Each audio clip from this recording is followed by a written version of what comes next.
Welcome to episode 14 of Randall Vision. I am your host, Randall.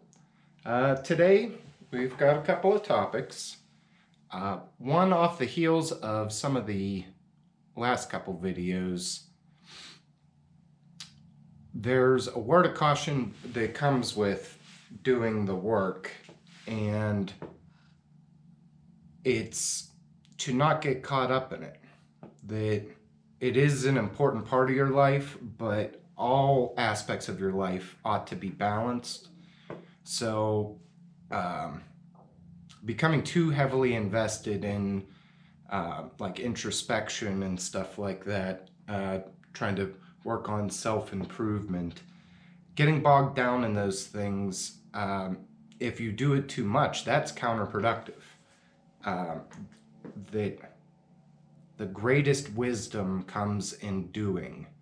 So if you're sitting around hypothesizing or theorizing or, like I said, introspecting and coming up with solutions and this, none of that matters if you don't spend time doing things. So it's almost as if the doing things is more important than the figuring out how to do them better. You come to how to do them better through doing it, and that applies to everything in life. So enjoy yourself. Do the things that you enjoy.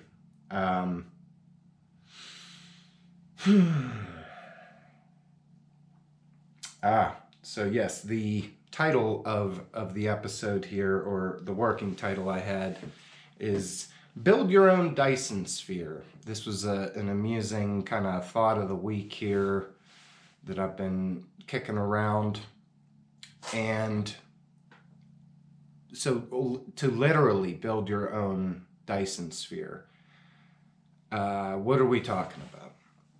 A Dyson Sphere, definition off the top of my head, is whenever you would encase a star completely with solar panels, essentially, so that all light and energy emanating from a star is thus collected and harnessed by this sphere that would be constructed around it. Now, I could hear the arguments, but Randall, how can I construct a Dyson Sphere? I don't have a spaceship or resources to build such a thing. And the Dyson Sphere that I've identified isn't physical. It's not part of our space-time.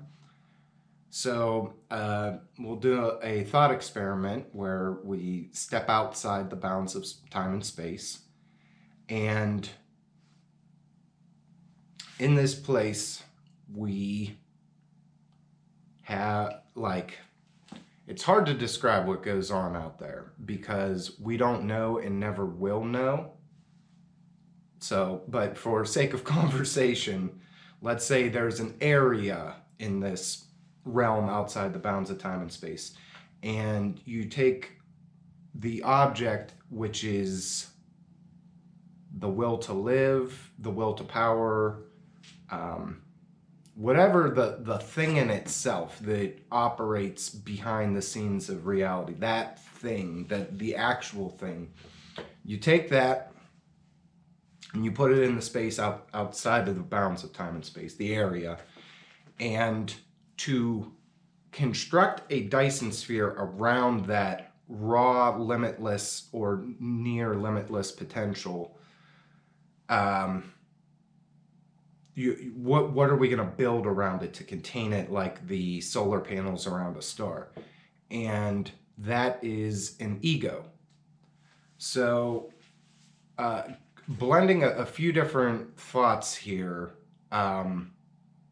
One, that this might, if you're familiar with Neon Genesis Evangelion or any of the Evangelion works, that may help you understand what an ego you could wrap around a will looks like. But it's deeper than that, like something that Alan Watts, I believe I got this from Alan Watts, is that like, so when you are a child, you are as close to divinity as you will ever be um, in your grown life, or as we assume would be the closest to divinity, and most likely would be. But let's not call it, let's not make it religious. Let's call it, instead of God, we'll call it the will. And children are wild and reckless and unbounded because they are the most natural expression of like unbridled or unrefined, unrestrained will.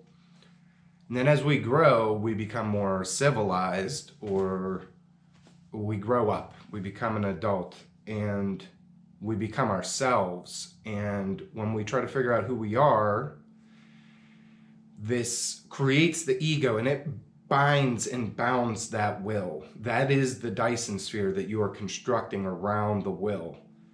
And then there reaches a point, and this kind of clicked too, that I think whenever you, let's say, integrate enough of the shadow into your life, or in Dianetics or Scientology, I believe they call it going clear, that kind of brings you back to zero, that you establish a baseline.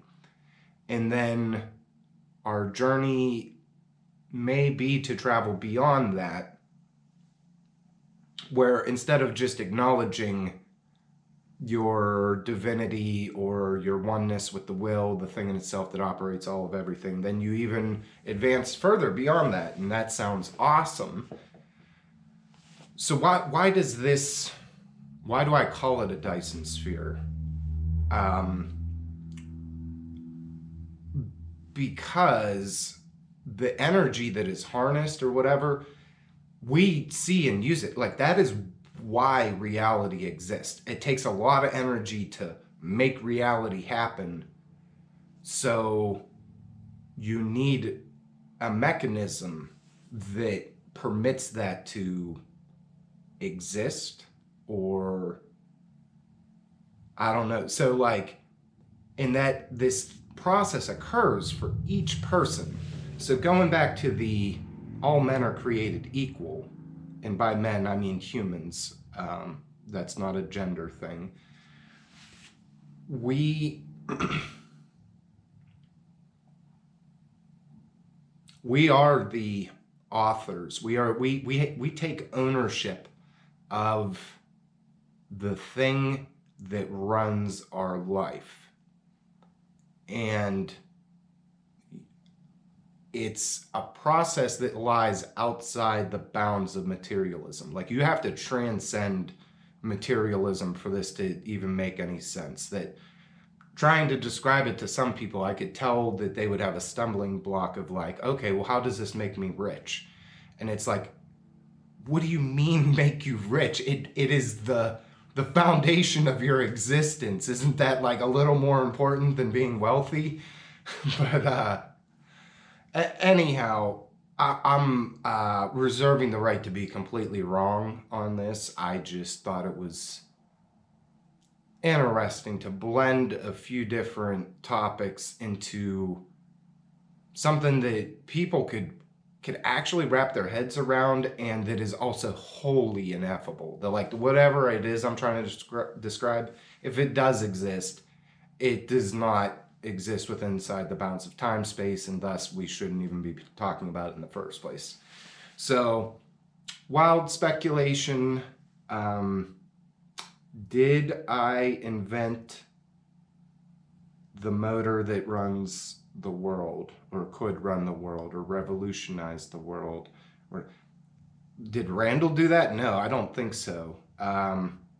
Did John Galt do that? Kinda, sorta. So You know, if I were, well, this also, quick one at the end here. I want to reiterate that I don't take credit for any of these ideas. Like, I'm not the author of these thoughts. I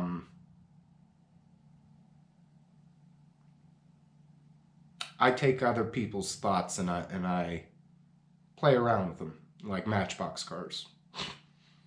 And sometimes something cool happens, and that's what I try to let myself and who is part of the audience and the audience know. That's what we're doing here. So thanks for joining me, and remember, you're a sovereign individual. Do what thou wilt.